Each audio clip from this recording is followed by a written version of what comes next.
Assalamu alaikum warahmatullahi wabarakatuh. Kabajamtoota fi hordoftoota kuraa Oro ashama harka fuune hordoftoonni amantii biraa viidiyoo biraa qabadee deebi'eetiin jira. Warri subscribe godhan subscribe godhaan isin inja. Warri subscribe godhan like share godhaan jabeessan isin inja. Qabiintaa fi hordoftoota xiyya viidiyoon kee hedduu na jalaa gadi bu'aa jira. Viidiyoon irraa maal qabatee nuti jechuun kasanii nafu mucayyoo Sayidoon pirankii godhee arraan tana kunoo ifin ajjeesattee qoricha dhuguudhaan mana hospitaalaa jirti. Innilleen erga akkana taatee maaliin waa godhaa jechuudhaan fuudhuudhaaf dhiifama isii gaafate jechuu. Wantoonni ani dalage kun isirratti waan badii ta'uusaa amane dhiifama naa godhii siin fuudhaa jechuudhaan haala saniin akkasitti kunoo waadaa galeef. Inni duraan ani waan akkanaa kana yaadeen beeku kana na mudate jeeyyaanne ammaan durallee akkanumatti pirankii mucayyoo takka godhee jira Adaamatti.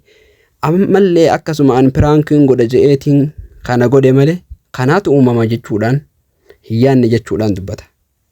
Arraan tana wanni na mudate kuni waan silaa namaafillee barnoota ta'uu jechuudhaan dubbata. Namoonni waan akkanaallee hojjettan kun yoo dogongora ta'uun anilleen waa yeroo hedduun dalagaa ture wanni kuni amma waan tana kan na qunname malee ani takkaa waan akkanaa tana argeen beeku jechuudhaan hedduu dubbatee irraa dubbataa jechuudha. Arraan tana wanni na mudate kun waan ulfaataadha ani ni ta'a jeetu yaanne jechuudhaan dubbate.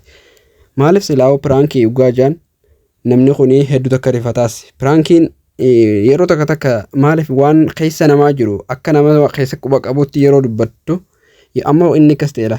Waan takka namni takka yoo keessaa qabaate ati namni yoo keessaa qabu jettee illee yaadde dubbiin sana akkati yaadden taatu jechuu. Maaliif namni san keessaa waan qabuuf akka ati gootu hin jiru keessaa waan qabu. Namni keessaa hin qabne yeroonii fi si fayyamus hin qabu, yeroo si fudhatus hin qabu.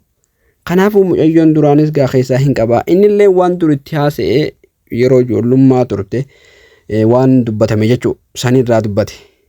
Arraan tana san irraa dubbatee akkana yeroo ijoollutti illee dhuguma waanuma duriin keessaa qaba waanuma nan keessaa qabu dubbatte jechuudhaan haala saniin itti amanteef jechuu.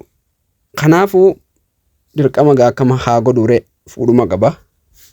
Haa fuudhuu ammallee inni haadha mana kiyyaa yoonaaf hayyamuu baatte akkam taataa ifin ajjeesaa tan isillee ifin ajjeesetti yoonii fi ati na fuudhuu baattee jetteen.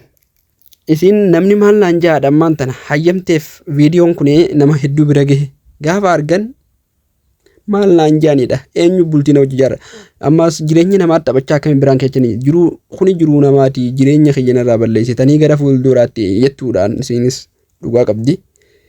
Nama hedduu hayyama namaati alatti nama fuutee waraabdee akka wanni kun nama hedduu bira ga'u godhunu kun gaa seeraa miti.